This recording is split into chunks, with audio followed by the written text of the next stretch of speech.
was abused and abandoned after being accused of having a girlfriend. Now that I am going to marry a man, they all of a sudden want to reconnect. Me, 27, and my husband, 28, are going to get married in January. On his side, her entire family is invited, but on mine, only my maternal aunt and her husband are going.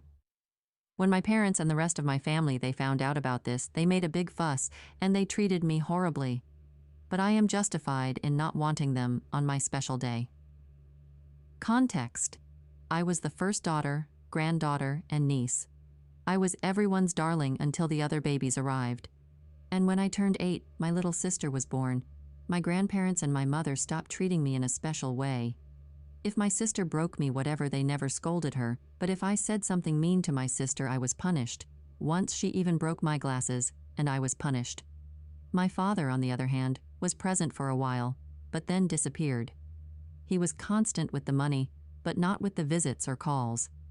When I turned 11, I was closer to my maternal aunt, who lived miles away from me, than to my uncles, grandparents, and mother who lived in my house. That aunt, who is 9 years older than me, she is my mother's half-sister, and although she only saw her on Christmas, birthdays, and holidays, we talked on the phone twice a day, when I 12 and she 21. I stayed with her all summer, even though my mom didn't believe my aunt could take care of me. They were the best 2 months of my life. After my vacation, I studied more and had a very good behavior at school with the intention that they would let me go to see her again. But everything was ruined when my grades in mathematics began to go down. Although I tried hard, and my aunt gave me classes, and even she paid a tutor, my grades didn't improve. That year, my aunt visited me in the middle of the school year and went to see what was happening at school with my mother. That was when my teacher said that I was not paying attention in class because I was very loving with a girl. My mother and aunt were amazed and asked the teacher why he said that. The teacher argued that I was a lesbian and that classmate was my girlfriend. And as an institution, I could not accept that. It was a religious school. My aunt made a fuss and threatened to sue them for discrimination, but my mother believed the teacher. When they got home, she hit me and exposed me in front of her entire family. I was not a lesbian, and that girlfriend was a friend. My aunt got in the way and confronted my mother. It was then that my mother kicked me out of the house and told my aunt if she defended me so much, I should move in with her, because I was ashamed to my mother, and that I was not going to go through that with the neighbors. My aunt didn't think twice and took me with her. She called my father and told him about her situation. They both filed a complaint and made it clear that I would stay with her. My grandmother, who lived with my aunt, also disowned me for supposedly being a lesbian, but my aunt, who owned the house, kicked her out of the house. From that day on, my aunt and her husband, who at that time was just her boyfriend, took care of me like if I were their daughter. When I turned 15, my uncles legally adopted me. They paid for my university, and also during all that time they made me go to the psychologist. I must say that all this affected me too much, but the love they gave me helped me a lot. For me, they are my parents, and not my uncles. Now when my relatives found out that I was going to marry a man, they came to apologize to me, and I accepted his apology. Even so, I did not want to continue in contact with them. But they believed that with the apology they were more than invited to my wedding, and 2 weeks ago, my mother and my grandmother came to my dress fitting. I was totally outraged. They had not been invited and I kicked them out of the place. They were outraged and they started insulting me and my husband.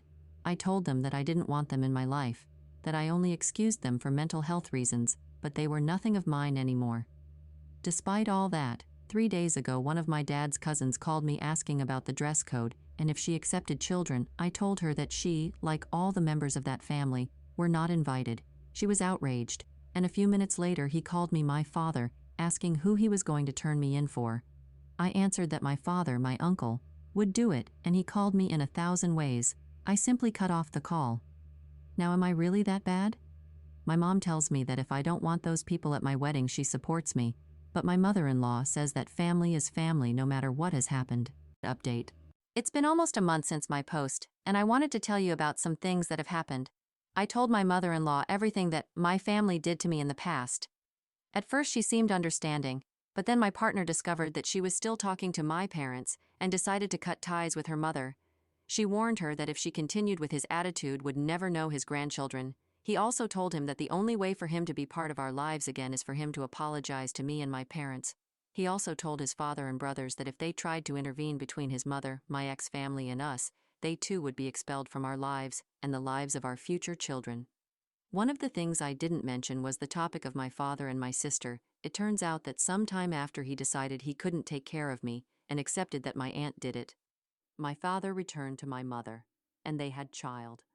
My sister, for her part, always believed that I lived with my father, and I, for my part, always believed that my sister had a better life. But I found out everything that she had suffered. My ex-family mistreated her day and night.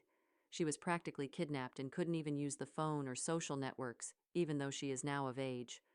When we found out about all this, we decided to go for my sister.